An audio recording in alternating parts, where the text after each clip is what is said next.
Yusek, balikan po natin yung mga pangyayari nitong mga nakalipas na 2 araw lang po. Kahapon at nung Biyernes po, although sinabi na po no, ni Pangulong Marcos na ayaw na niyang patulan pa no, or magbigay ng anong pahayag dun sa mga naging statement ni dating Congressman Zaldico na nag-uugnay sa kanya sa mga kickback at budget insertions. Pero ano po ba ang assessment or tugon ng palasyo sa mga pinakahuling pahayag ni dating Congressman Zaldico? Kahapon po, naglabas pa po siya ng mga larawan, ng mga maleta na may laman umanong mga perang i-deliver po. Opo, lalo po siyang lumulubog sa komunay ng kasinungalingan itong si Zaldico. Kasi sa bawat salita na bumibitaw at binibitawan ng kanyang bibig, mas lalong nakikita kung gaano ba kasinungaling o yung kanyang mga kasinungalingan. At lumalabas na parang siya nagpapagamit sa mga taong gustong pabagsakin ang gobyerno. Bakit natin nasabi yan? Yung mga salita po niya kasi na dapat na siya po ay inutusan na magkaroon ng 100 billion na insertions, samantalang nasa kapangyarihan po ng ehekutibo na gumawa ng proposed budget. So bakit kailangan tapikin pa siya para idagdag yung 100 billion na insertions? And at the end, itong 2025 budget po, 194 billion pa po ang binito at pinatanggal ng Pangulo.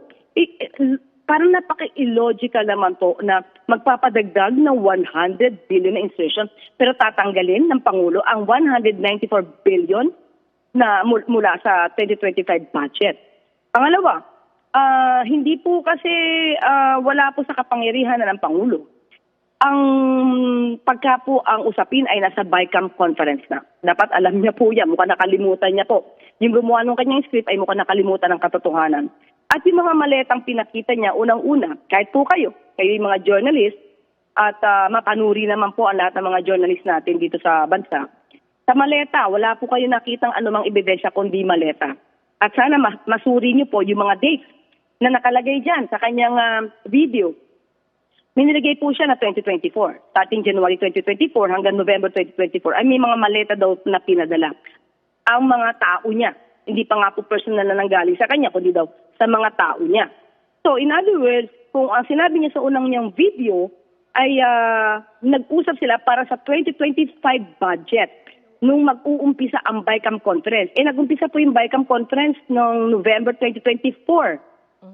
So papaano po masasabi na nagkaroon na po ng bigay ng maleta kung 2025 budget ang pag-uusapan? At paano mangyayari yun kung January 2024, hindi pa po nag-start yung BICAM conference.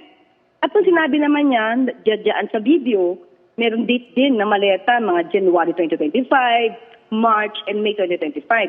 So paano din pong mangyayari yun kung January 13 pa lang na 2025 ay hindi na po siya head ng Appropriations Committee. Hindi siya chair. So saan manggagaling yung kanyang power? At kung siya yung natanggal, ibig sabihin po, di ba, wala na pong tiwala sa kanya.